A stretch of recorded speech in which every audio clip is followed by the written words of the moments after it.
Sahabatku, Sobat 3D terkasih, hari ini kita membaca firman Tuhan dari Yohanes 1 ayat 11 sampai 12. Ia datang kepada milik kepunyaannya, tetapi orang-orang kepunyaannya itu tidak menerimanya. Tetapi semua orang yang menerimanya, diberinya kuasa supaya menjadi anak-anak Allah, yaitu mereka yang percaya dalam namanya. Dalam ayat 11 ini dinyatakan tentang sikap penolakan terhadap Tuhan Yesus yang datang ke dalam dunia. Padahal ia adalah sang pemilik dunia ini. Frase ia datang kepada milik kepunyaannya menunjukkan seperti seseorang yang kembali ke rumah miliknya, tetapi orang yang menumpang di rumahnya justru menolaknya. Kemudian orang-orang kepunyaannya diartikan kepada bangsa Yahudi yang pada saat itu dianggap sebagai representatif gereja atau visible church. Ayat 12 justru menunjukkan suatu kontras, yaitu bagi siapa saja yang percaya, dalam pengertian bukan dibatasi hanya kepada orang Yahudi saja, namun terbuka dan berlaku untuk semua orang. Bagi yang percaya, maka mereka akan disebut sebagai anak-anak Allah.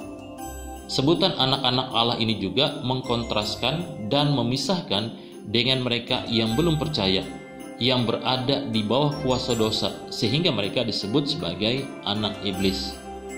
Barang siapa yang tetap berbuat dosa berasal dari iblis, sebab iblis berbuat dosa dari mulanya. Untuk inilah anak Allah menyatakan dirinya, yaitu supaya ia membinasakan perbuatan-perbuatan iblis itu. Setiap orang yang lahir dari Allah tidak berbuat dosa lagi, sebab benih ilahi tetap ada di dalam dia, dan ia tidak dapat berbuat dosa karena ia lahir dari Allah. Inilah tandanya anak-anak Allah dan anak-anak iblis. Setiap orang yang tidak berbuat kebenaran tidak berasal dari Allah. Demikian juga barang siapa yang tidak mengasihi saudaranya. 1 Yohanes 3 ayat 8 sampai 10. Sobat 3D terkasih, peristiwa Natal sangat penting bagi kita untuk mengkoreksi jati diri kita.